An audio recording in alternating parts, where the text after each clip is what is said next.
Hello hello friends, welcome back. कैसे हो आप सब लोग? फ्रेंड्स, होप सब जन अच्छे होंगे और आप सबका नव वर्ष बहुत अच्छा हो।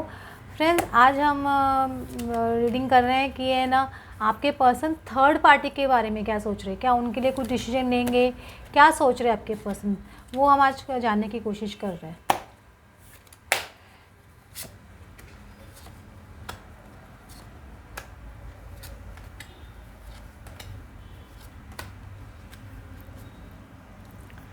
देखो, आपके पर्सन का मैजिक का कार्ड आ रहा है, तो डेफिनेटली अगर ये आपके थर्ड पार्टी और आपके पर्सन के बीच में एक स्ट्रॉन्ग कनेक्शन था, ऐसे बोल सकते हो। दोनों ने एक दूसरे को मैनिफेस्ट करने की कोशिश की, ऐसा नहीं कि मैनिफेस्ट करने की कोशिश नहीं की, दोनों ने एक दूसरे को मैनिफेस्ट किया तभी एक दूसरे की लाइफ में आए, ऐसे बोल सकते हो।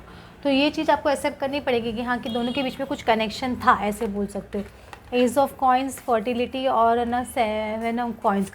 बिगनिंग उन दोनों की बहुत ज़्यादा अच्छी हुई थी स्टार्टिंग में, और एक है ना बहुत स्ट्रॉन्ग कनेक्शन था, बहुत पैशनेट कनेक्शन था, ऐसे बोल सकते हो। दोनों के बीच में एक कनेक्शन बहुत ज़्यादा स्ट्रॉन्ग रह चुका है। तो ये सब चीज़ आपके पर्सन है ना थर्ड पार्टी के बारे में सोच रहे हैं कि उनको इनको इतना ज़्यादा इन्वॉल्वमेंट थर्ड पार्टी से क्यों कर लिया, क्यों इतना ज़्यादा वो इतने स्टेप्स आगे बढ़ गए। ये सोच के भी 7 ऑफ कॉइन्स उनको बहुत ज़्यादा फ्रस्ट्रेशन आ रही है आपके पर्सन को। उनको लग रहा है उन्होंने बहुत ज़्यादा टाइम इन्वेस्ट कर दिया थर्ड पार्टी के साथ में, बहुत ज़्यादा साल निकाल दिए थर्ड पार्टी के साथ में। ये सब चीज़ सोच रहे आपके पर्सन। उन्होंने जो टाइम बिताया है थर्ड पार्टी के साथ में, मतलब वो एक डेफिनेटली अपनी इमोशनल हो रहे हैं आपके पर्सन। एक बहुत ज़्यादा इमोशनल टूर पे मैं बार बार बोल रही हूँ आपके पर्सन की बहुत इमोशनल एनर्जी चल रही है, रोने वाली एनर्जी चल रही है। तो उन्होंने जो आपके साथ में बुरा किया, उन्होंने थर्ड पार्टी के साथ में भी किया। थर्ड पार्टी ने शायद उनके साथ में कुछ बुरा किया होगा। हो सकता है कि थर्ड पार्टी ने उनको छोड़ा हो, या ना थर्ड पार्टी ने उनका इस्तेमाल किया। तो वो सब चीज़ सोच के आपके पर्सन थोड़ा है ना इमोशनल हो रहे हैं। और 3 ऑफ स्टेज आ रहे हैं, तो मुझे वो लगता है कि हो सकता है वो थर्ड पार्टी के साथ में कुछ उनकी बातचीत चालू है ये सब चीज़ को लेकर, मतलब कि पास्ट को लेकर और जो भी उनके बीच में हुआ उनको लेकर। दोनों एक दूसरे को ब्लेम गेम भी खेल रहे होंगे, तो भी रूल आउट नहीं कर सकते, क्योंकि दोनों को ऐसा लग रहा है कि उसने मेरा इस्तेमाल किया, उसको लग रहा है उसने मेरा इस्तेमाल किया। इस तरह से दोनों की एनर्जी चल रही है, क्योंकि दोनों के बीच में एक ना कुछ केसेस में, हर केसेस में नहीं बोलती, कुछ केसेस में हो सकता है किसी का फिजिकल रिलेशनशिप भी रहा हो। तो इस तरह की बात आना बहुत कॉमन है, या किसी का इमोशनल अटैचमेंट भी बहुत ज़्यादा हो गया हो। तो ये सब चीज़ों की वजह से थर्ड पार्टी के बारे में आपके पर्सन ये सब सोच रहे हैं कि उतना ज़्यादा इन्वॉल्वमेंट नहीं करना चाहिए था। जब उनको पता था वो खाली शायद आपको जेलस फील कराने के लिए ये सब कर रहे थे, तो उनको लग रहा है इस तरह के स्टेप्स उनको नहीं लेना चाहिए थे थर्ड पार्टी के लिए, क्योंकि ये पर्सन ना जब बहक जाता है, इनको पता नहीं चलता है कि ये क्या कर रहे हैं। किसी के इमोशन के साथ में खेल रहे हैं, किसी की ना वो क्या बोल रहे हैं ना लाइफ के साथ में, उनको समझ में नहीं आ रहा कि किसी की लाइफ के साथ में एक ये ना बहुत बड़ा गेम हो रहा है। मैं यहाँ पे भी आपके साथ में भी हूँ, उनके साथ में भी हूँ। तो उनको सोचना चाहिए कि वो क्या कर रहे हैं, मतलब बहुत गलत स्टेप उठाया उन्होंने थर्ड पार्टी की तरफ जाके, और उनके साथ में फिजिकली सपोज इन्वॉल्व हुए, तो वो चीज़ उनको बहुत ज़्यादा गिल्टनेस दे रही है। तो वो चीज़ अच्छा, उनका थर्ड पार्टी के साथ में उनका ये चीज़ को लेके बहुत ज़्यादा डिस्कशन भी चल रहा है। मुझे ऐसे ही लग रहा है कि थर्ड पार्टी उनको बोल रही है कि आपको मेरी तरफ आना ही नहीं चाहिए था, जब आपको आगे शादी की तरफ नहीं बढ़ना है या किसी और चीज़ की तरफ नहीं बढ़ना था। 5 ऑफ पेंटिकल्स, दोनों के बीच में बार बार झगड़ा हो रहा है, नॉन कम्युनिकेशन हो रहा है, लेकिन सॉर्ट आउट करने की कोशिश कर रहे हैं। मतलब बार बार नॉन कम्युनिकेशन में आ जाते हैं, लेकिन बार बार सॉर्ट आउट करने की कोशिश थर्ड पार्टी कर रही है, क्योंकि आपके पर्सन वॉकआउट कर रहे हैं। तो ये चीज़ या थर्ड पार्टी वॉकआउट कर रही है, कोई भी सिचुएशन हो सकती है। एक जन वॉकआउट कर रहा है सिचुएशन से, तो उनके ऊपर टावर मूवमेंट जैसा है, समझे। दोनों के अगर थर्ड पार्टी वॉकआउट करे तो आपके पर्सन के ऊपर टावर मूवमेंट जैसे है, अगर आपके पर्सन वॉकआउट कर रहे हैं तो थर्ड पार्टी के लिए एक ना टावर मूवमेंट जैसे है। ये बहुत ज़्यादा है ना इंसान को झंझोर देता है, इंसान एकदम परेशान हो जाता है, ये क्या हो गया मेरे साथ में। क्योंकि इंसान तो वो भी है, फीलिंग्स तो सबकी होती है, चाहे वो थर्ड पार्टी हो चाहे कोई भी हो। तो फीलिंग्स तो उनकी भी एग्जैक्टली वैसे ही है, लेकिन अभी ये इंसान को समझने में टाइम लग जाता है कि ये पर्सन मेरा ट्रू लवर है या ट्रू लव है, या मेरा कार्मिक है, या क्या है, या फॉल्स ट्विन फ्लेम है या ट्रू ट्विन फ्लेम है। ये भी समझने में टाइम लग जाता है, क्योंकि बहुत थिन लाइन होती है कार्मिक और ट्विन फ्लेम में, समझ, बहुत ही थिन लाइन, दोनों जन बहुत स्ट्रांगली खींचते हैं एक दूसरे को। तो वो समझ नहीं आता आपके पर्सन को, वो जब तक वो रिलेशनशिप में एंटर नहीं करते या कार्मिक उनका बैगेज कंप्लीट नहीं होता है, तब तक उनको वो चीज़ समझने नहीं आती है। जैसे ही कार्मिक बैगेज कंप्लीट होने लग जाता है, ये वो रिलेशनशिप ऑटोमेटिकली रिलीज़ होने लग जाता है उनकी लाइफ से। समझ रहे हो? तो वो उनका भी कार्मिक बॉन्ड कंप्लीट हो रहा है थर्ड पार्टी के साथ में, तो उनके ऊपर भी टावर गिर रहा है कि मैं क्यों इस तरह से इन्वॉल्व हुआ था या इन्वॉल्व हुई थर्ड पार्टी के साथ में, जब मैं प्यार तो आपसे करता था या लव आपसे करता था, हमेशा आपके बारे में सोचता था या सोचती थी। तो उस तरह से उनके भी दिमाग में उनके टावर सिचुएशन भी चल रही है, क्योंकि ये एक डेथ एंड रीबर्थ का प्रोसेस चालू है। मतलब बोल रहा हूँ डेथ और रीप्रोसेस, मतलब एक इंसान के मेजर चेंज आना लाइफ में, जॉल्ट लगना, ये सब जॉल्ट लगने की वजह से ही आपके पर्सन को है ना उनके ना ट्रांसफॉर्मेशन की फेज़ चालू होगी या ट्रांसफॉर्मेशन चालू हुआ है, ऐसे बोल सकते हो। तो वो जब इंसान ट्रांसफॉर्मेशन फेज़ में आता है तो उनको अपनी सारी गलतियाँ एक एक गलतियाँ सारी याद आना शुरू हो जाती है, चाहे वो थर्ड पार्टी के साथ में करो, चाहे आपके साथ में करो या किसी फैमिली मेम्बर के साथ में करो, किसी के साथ में भी करो, वो सारी गलतियाँ गॉड उनके सामने धीरे धीरे करके लाता है, क्योंकि उनकी आंखों की पट्टियाँ उतरती है, उनके इल्यूजन्स है वो सारे धीरे धीरे उतरने लग जाते हैं।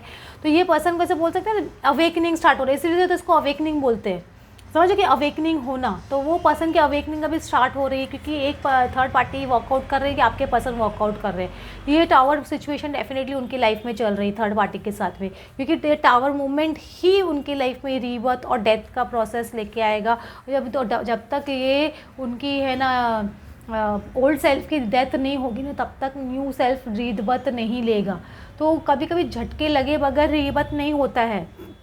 आप खुद देखो आपकी अवेकनिंग कैसे स्टार्ट हुई, आपके पर्सन को भी आपको मोस्ट प्रॉबेबली मोस्ट केसेस में 90% केसेस में देखा गया है कि रीबर्थ प्रोसेस कोई ना कोई चीज़ ऐसी होती है, टावर सिचुएशन लाइफ में आती है, तभी रीबर्थ प्रोसेस स्टार्टर होता है, क्योंकि गॉड उनको एक तरह से ना ऑल ऑफ अ सडन से झटका जैसा लगना, फिर इंसान सोचने के लिए मजबूर हो जाना, तो वो सब चीज़ आपके पर्सन की लाइफ में भी एट प्रेजेंट चल रहा है या थर्ड पार्टी को लेके चल रहा है, तो ऐसे बोल सकते हो। तो थर्ड पार्टी के साथ में उनके टावर मूवमेंट्स चल रहे हैं थोड़े बहुत, तो उनको अच्छा नहीं लग रहा है और है ना इंसान बहुत इमोशनल हो रहा है, और वो दो दुविधा में फंस जाता है, क्योंकि क्या करे क्या ना करे, किसके साथ में राइट कर रहे किसके साथ में रॉन्ग कर रहे, उनको समझ में नहीं आ रहा कि आपके साथ में गलत किया, उनके साथ में गलत किया, कहाँ उनसे गलत, मतलब क्या कर दिया उन्होंने, मतलब एक ब्लंडर हो जाता है, इंसान चाहता नहीं है करना लेकिन हो जाता है ब्लंडर।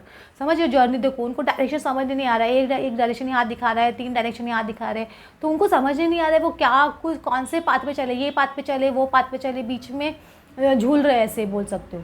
तो वो कंडीशन आपके पर्सन की एट प्रेजेंट हो रही है, जिस पर्सन की इस तरह की कंडीशन है, तो वो भी कैसे डिसीजन लेगा, मतलब अभी उनकी अवेकनिंग स्टार्ट है। अवेकनिंग स्टार्ट होते हैं ऐसे नहीं कि पर्सन तुरंत आ जाता है आपके पास, उनकी अवेकनिंग स्टार्ट होती है, उनको एनालाइज करने में टाइम लगता है, उनको लग रहा है कि वो राइट है कि रॉन्ग है। आप खुद सोचो, कभी कभी आपको ट्रिगर मिलते हैं तो आपको क्या लगता है कि ये सिचुएशन राइट है रॉन्ग है, आपको 2-4 दिन 10 दिन लगता है कि नहीं सेटल होने में, वैसे ही उनको है, लेकिन इनको ये अवेकनिंग बहुत बड़ा झटका होता है, तो इनको थोड़ा सेटल होने में ज़्यादा टाइम लगता है। तो ये भी समझ नहीं पा रहे हैं कि क्या राइट है क्या रॉन्ग है, थर्ड पार्टी के साथ में इतना रॉन्ग क्यों कर दिया, या थर्ड पार्टी ने उनके साथ में रॉन्ग क्यों कर दिया, या फिर ना आपके साथ में इतना रॉन्ग क्यों कर दिया, ये सब चीज़ उनके दिमाग में चल रही है। तो अपने अपने अपने अपने आप को एनालाइज कर रहे हैं, अपने आप को जानने की जर्नी है ये। तो इंसान अपने आप को समझेगा तभी, आप पहले सब सिचुएशन को समझेगा फिर अपने आप को समझेगा ना।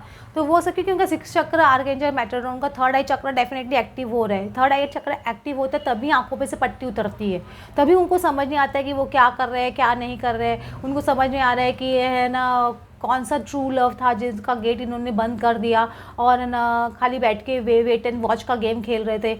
ब्लॉसम अबेंडेंस का कारण, उनको पता है कि इनका अबेंडेंस कहाँ पे था, मतलब कहाँ से उनको एक्चुअल खुशी कहाँ से मिलती थी, उनको समझना है। जब आप उनको कम्प्लीटली अपने पर्सन को देखना बंद कर दोगे, आप उनको एनर्जी देना बंद कर दोगे, जो थर्ड पार्टी के पास जाते हैं ना उनको वो एन्जॉयमेंट नहीं आती है, उनको लग रहा है ये पसंद मुझे देख ही नहीं रहा है, किस चीज़ का एन्जॉयमेंट। तो तब उनको समझ नहीं आता है कि ये एन्जॉयमेंट तो मुझे उनको जेलस फील करा के आ रहा था, क्योंकि मैं उनसे प्यार करता हूँ, इसलिए आपसे प्यार करता हूँ, इसलिए मुझे आप देखते हो तो मुझे प्यार महसूस होता है, आप मुझे इंपॉर्टेंस देते हो तो प्यार महसूस होता है। वो अपने पिक्चर देख ली थी ना, दिल तो पागल है, तो है ना वो उसमें लास्ट में माधुरी दीक्षित का आपने वो डायलॉग पढ़ा सुना था, उसमें वो शाहरुख खान उनके बीच में डायलॉग था कि जब तुम मुझे देखते हो तो मुझे प्यार महसूस होता है, मैं खिल उठती हूँ, तुम देखते हो तो मुझे एहसास होता है कि मैं खूबसूरत हूँ, तुम देखते हो तब मुझे एहसास होता है कि है ना प्यार क्या है। ये सब चीज़ वो होती है, तो वो चीज़ उनको रियलाइजेशन होता है कि आप नहीं देख रहे हो, आप उनको इम्पोर्टेंस नहीं दे रहे हो, आप उनकी तरफ नहीं जा रहे हो, तो वो खुशी उनकी लाइफ में नहीं है, क्योंकि आप उनको देखते तो उनको खुशी महसूस होती है, आप उनको ना इम्पोर्टेंस देते हो तो उनको खुशी होती है। जो वो खाली आपको चिढ़ाते थे थर्ड पार्टी के पास जाके, अब उनको एहसास हो रहा है कि यार मैंने क्या ब्लंडर कर दिया, इस तरह से वो पर्सन को समझ नहीं आ रहा है अभी। तो ये चीज़ उनके लाइफ में होती है, ऐसा नहीं कि नहीं होती है, इंसान को समझने आती है, आज नहीं तो कल समझने आती है ये बात। तो ये सब चीज़ आपके पर्सन के साथ में कंटिन्यूस चल रही है। जब ये प्रोसेस चालू है उनका, तो उनको थोड़ा वो गिल्ट से निकलने में भी बहुत टाइम लगता है। ऐसा नहीं कि एक दिन में निकल के आ गए, माफ़ी मांग ली, ये सब कर ली। वो थोड़ा प्रोसेस करेंगे, सब चीज़ों को समझेंगे, थर्ड पार्टी को से भी माफ़ी मांगे, ऐसा नहीं थर्ड पार्टी से माफ़ी नहीं मांगेंगे। अगर एक्चुअल में है ना प्योर सोल है तो थर्ड पार्टी से भी माफ़ी मांगेंगे और आपसे भी माफ़ी मांगेंगे डेफिनेटली, क्योंकि माफ़ी तो उनको मांगनी ही चाहिए। क्योंकि जो गलती की, जब इंसान अपनी गलती एक्सेप्ट कर लेता है और है ना वो आपसे माफ़ी मांग, इतना इजी हो जाता है ना रिलेशनशिप। वो खाली एक पल होता है, वो ईगो को इंसान छोड़ के माफ़ी मांग लेता है ना सामने आके, तो वो बाद में वो रिलेशनशिप इतनी वो, क्योंकि जो माफ़ करने वाला आप तो माफ़ कर देते हो और सामने वाला भी माफ़ कर देता है, लेकिन वो आगे बढ़ता है ना जब रिलेशन, तो एक मजबूत बॉन्ड के साथ में, एक स्ट्रॉन्ग बेस के साथ में आगे बढ़ता है। ये चीज़ आपके पर्सन को डेफिनेटली समझने आएगी। जब ये चीज़ समझने आएगी ना, तो सब चीज़ लाइन पे, ट्रैक पे ऑटोमेटिकली आना शुरू हो जाएगी। Everything will start falling in the place, ऐसे बोल सकते हो आप। हो फ्रेंड्स, आपको समझने आ रहा हो मैं आपको क्या बताना चाह रही हूँ, और क्या आपको समझने आ रहा है, ट्रू लव का मीनिंग समझने आ रहा होगा। होप आप सबको समझने आया हो। Okay, thanks for watching.